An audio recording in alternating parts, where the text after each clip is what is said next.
It was just a stupid dare. Relax, she laughed after kissing another guy at the party. I left without a word. A week later, she was at my door sobbing, begging to talk. I said, "I dare you to leave me alone," and closed the door.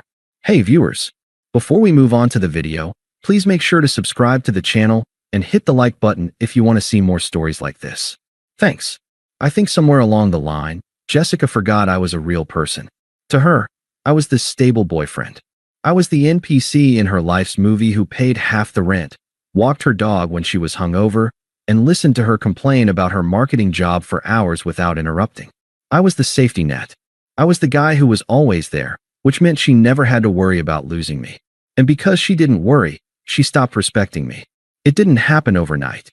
It was a slow creep of small disrespects. A joke at my expense in front of her friends. Flirting with the waiter for better service. Canceling our dates because something more fun came up. Whenever I brought it up, she'd roll her eyes and hit me with her favorite weapon. "You're so insecure, Mark." It's not cute. That word, insecure, was like a leash she used to choke me into silence. If I didn't like her dancing on a table, insecure. If I didn't like her texting an ex, insecure. I stayed because I loved her, and I convinced myself that this was just her personality. High energy, magnetic, the life of the party. Then came the house party at Tyler's place. It was one of those crowded, humid nights where the bass shakes the floorboards and the kitchen is packed with people shouting over the music. Jessica was in rare form. She was wearing a dress she knew turned heads, and she had been drinking tequila since we walked in. I was leaning against the kitchen island, nursing a beer, watching her hold court in the living room. She was sitting on the armrest of a couch, laughing loudly at everything this guy, Ryan, was saying. Ryan was the type of guy who peaked in college and was frantically trying to keep the momentum going in his late 20s. Loud, arrogant, and clearly interested in my girlfriend. He knew I was there. He just didn't care. He'd make eye contact with me, smirk, and then lean in closer to whisper something in Jessica's ear. I walked over, placing a hand on the small of Jessica's back. "Hey," I said, keeping my voice low. "I'm gonna grab some water. You want anything? Maybe slow down a bit on the shots." She stiffened immediately. She pulled away from my hand like it was hot iron. "Oh my God, stop," she snapped, loud enough for the circle of 5 or 6 people to hear. "I'm having fun. Don't be such a dad, Mark." The group laughed. Ryan laughed the loudest. "Yeah, Mark. Let the girl breathe." I felt the heat rise in my neck, but I swallowed it. "I'm just checking in, Jess." "Well, stop checking," she said, turning her back to me to face Ryan again. "You're killing the vibe." I should have left then. I should have walked out, got in my car, and never looked back. But I stayed. I retreated to the corner, checking my phone, pretending I wasn't humiliated. An hour later, the dynamic shifted. The music turned down, and someone suggested truth or dare. It's a game that should have died in high school, but with enough alcohol, adults turn into teenagers. I sat on a folding chair outside the main circle, watching. Jessica was on the floor, cross-legged, flushed and glowing with the attention. Ryan was sitting directly across from her. The game started tame, embarrassing stories, daring someone to chug a drink. Then it got nasty. The sexual tension in the room was thick, and everyone seemed to be feeding off it. When it was Ryan's turn to dare Jessica, the room went quiet. He leaned forward, elbows on his knees, a predatory grin on his face. "Okay, Jess," Ryan said, spinning his red Solo cup in his hands. "Truth or dare?" "Dare," she said instantly. She glanced at me for a split second, a look of defiance, before locking eyes with him. "I dare you," Ryan said, his voice dropping an octave, "to kiss the person in this room you're most attracted to, besides your boyfriend." The room erupted in oohs. A normal, respectful partner would have laughed and said, "No, that's weird," or picked a girlfriend for a quick peck on the cheek to diffuse the tension. Jessica didn't do that. She laughed, a nervous, excited sound. She looked at me. I stared back, my face blank. I was testing her. I wanted to see if she had any respect left for us at all. "Well," Jessica giggled, "a dare is a dare. I'm not a chicken." She crawled forward on her hands and knees. She moved toward Ryan. The air left my lungs. She's actually going to do it, I thought. She's going to peck him on the lips and call it a joke. It wasn't a peck. She grabbed Ryan by the back of his neck, pulled his face to hers, and smashed her lips onto his. It wasn't funny. It wasn't playful. It was hungry. Her fingers tangled in his hair. He grabbed her waist. They made out, full tongue, heavy breathing, for a solid 10 seconds while the room screamed and cheered. I sat there, frozen. I watched the woman I had been planning to propose to make out with a stranger in front of 20 of our mutual friends. When she finally pulled back, Ryan looked smug. Jessica looked exhilarated. She wiped her mouth, laughing, her face bright red. Then she looked at me. She saw the look on my face. It wasn't anger anymore. It was pure, absolute disgust. Her smile faltered for a second, but she quickly put the mask back on. She waved a hand at me dismissively. "Oh my God, look at his face," she announced to the room, pointing at me. "Relax, Mark. It was just a stupid dare. Don't be such a buzzkill." Ryan chuckled. "Yeah, bro. It's just a game." "It's not a big deal," Jessica added, rolling her eyes. "Don't make this about you." Something snapped in my brain. It wasn't a loud snap. It wasn't a scream. It was the sound of a heavy anchor chain finally breaking, letting the ship drift away. I didn't stand up and flip the table. I didn't punch Ryan in his smug jaw. I didn't scream at Jessica. I realized in that moment that any reaction, any emotion at all, was currency she would use to call me crazy or controlling. She wanted a reaction. She wanted to be the prize two men fought over. I refused to play. I stood up slowly. The room was still buzzing, people whispering and giggling, waiting for the drama. Jessica was watching me, her chin tilted up, daring me to make a scene. I looked at her. I didn't look at Ryan. Just her. I looked at her like she was a stranger I had accidentally made eye contact with on the subway. No love. No hate. Just nothing. Then, I turned around and walked toward the front door. "Mark," Jessica called out. Her voice had a sharp, annoyed edge. "Where are you going? Don't be dramatic." I kept walking. I opened the front door and stepped out into the cool night air. The silence outside was shocking compared to the noise inside. "Mark," she yelled again, louder this time. I heard footsteps behind me, but I didn't stop. I walked to my car, unlocked it, and got in. My phone buzzed as I turned the ignition. A text from Jessica. "Jessica, 11:42 p.m. Are you seriously leaving? You are embarrassing me." It was a game. I didn't reply. I threw the phone onto the passenger seat and drove.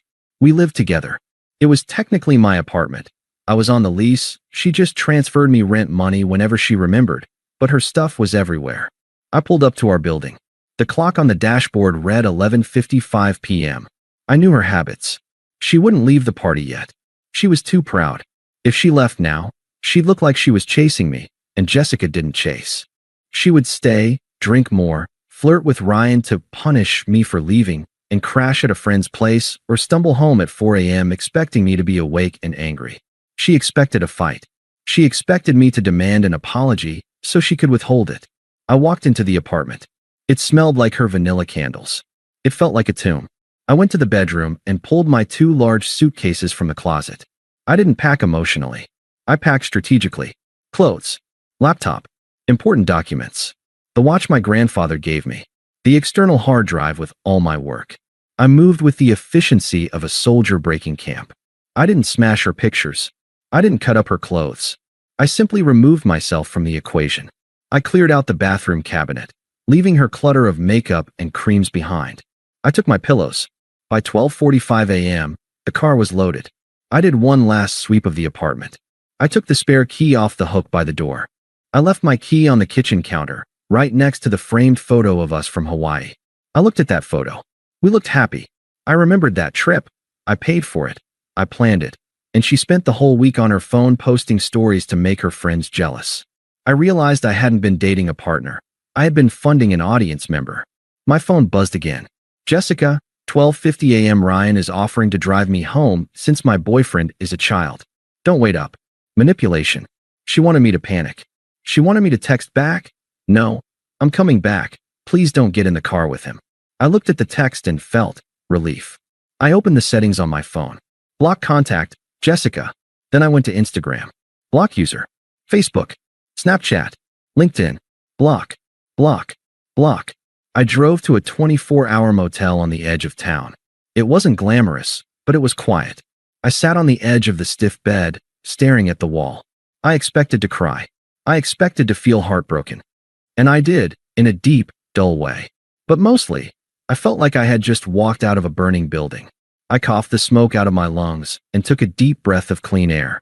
The next morning, I woke up to 3 missed calls from a number I didn't recognize. Probably one of her friends. I ignored them. Then, a voicemail notification popped up. It was from our mutual friend, Sarah.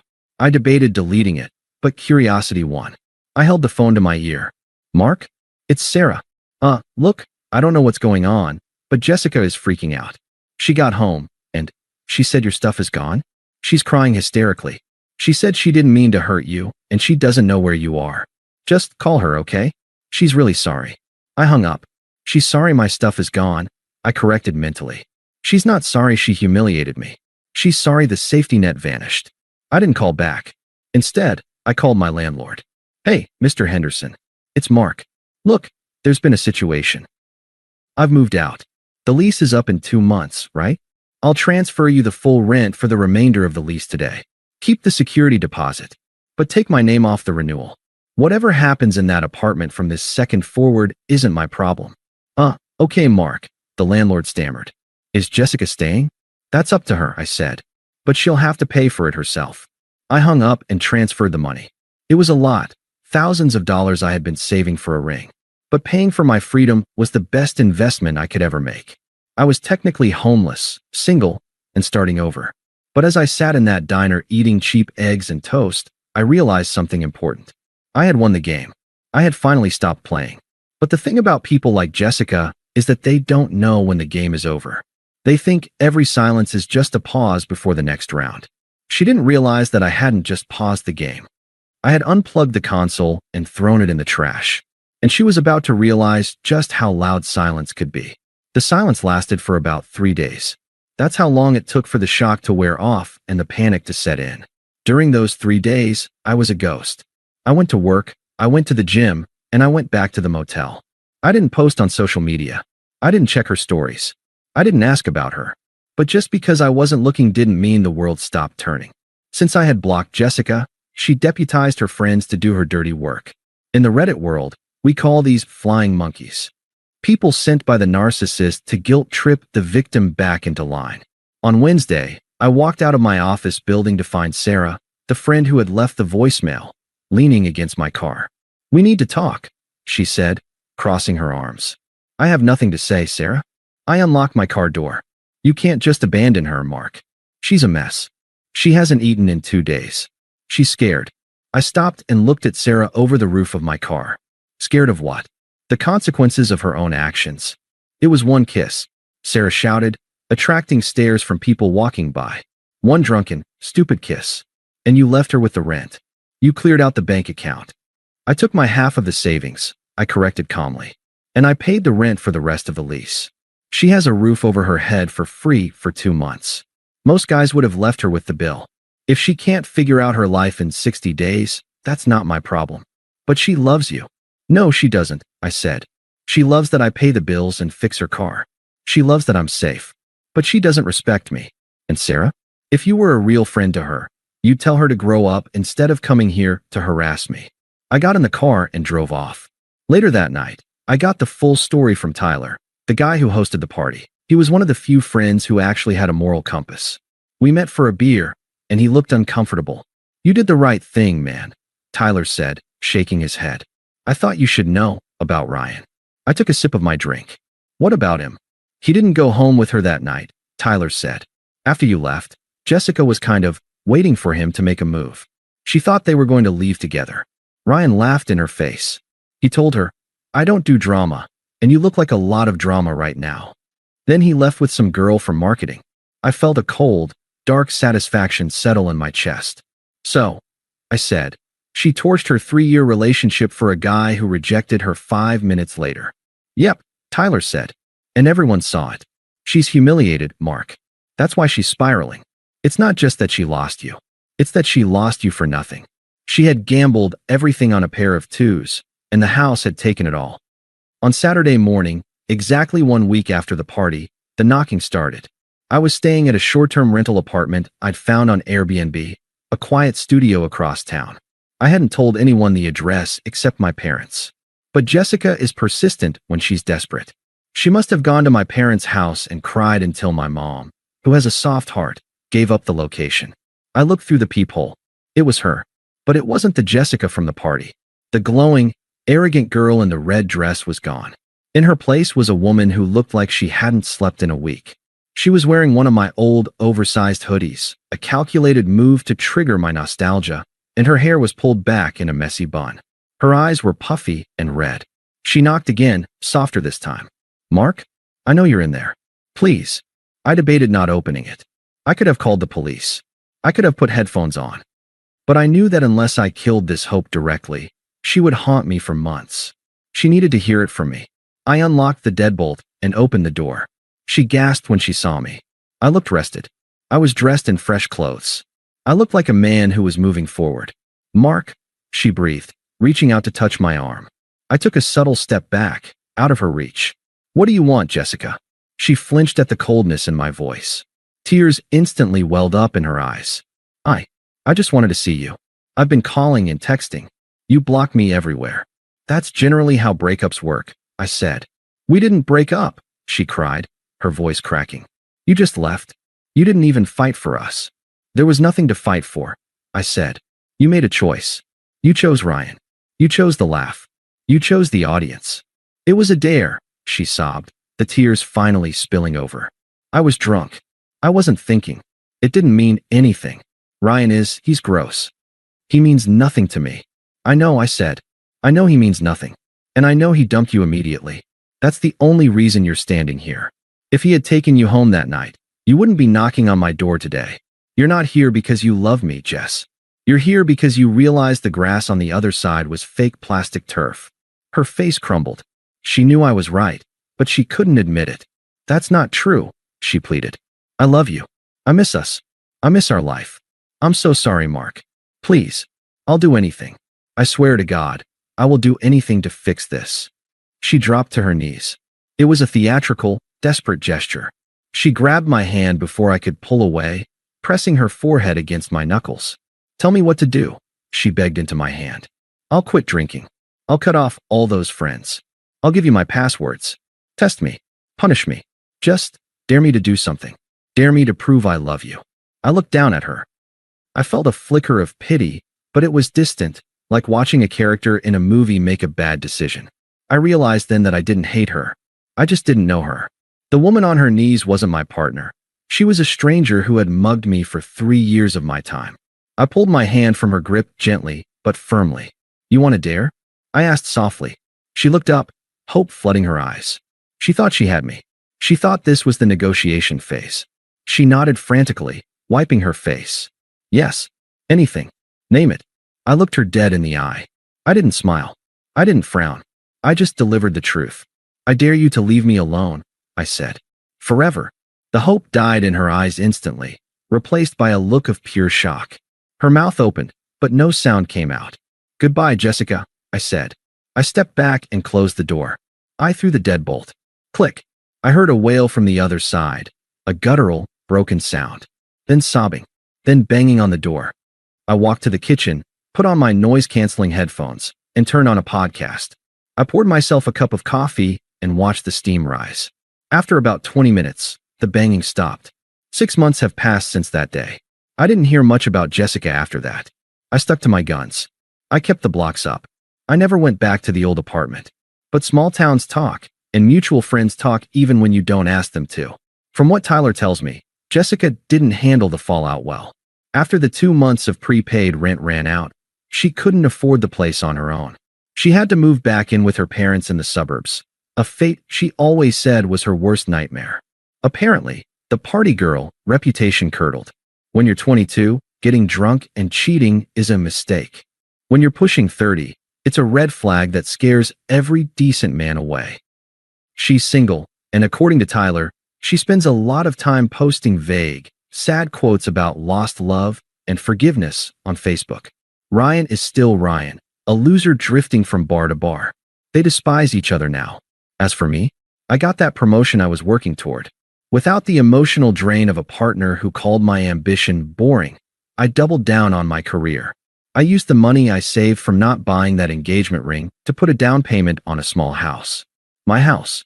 I started dating again recently. Her name is Elena. On our second date, we went to a bar. A guy hit on her while I was in the bathroom. When I came back, she didn't laugh or flirt or try to make me jealous. She just introduced me as her boyfriend and turned back to me, completely uninterested in the validation of a stranger. It felt boring, and it was the most beautiful thing I've ever felt. Sometimes, late at night, I think about that party. I think about the moment Jessica crawled across the floor to kiss another man for a laugh. It used to make me angry. Now I'm grateful. That dare was the best thing she ever did for me. She thought she was playing a game, but she accidentally gave me the prize, my life back. She dared me to walk away. So I did, and I never stopped walking. Thanks for watching. Make sure to subscribe to the channel and hit the like button. What do you think about this story? Share it in the comments.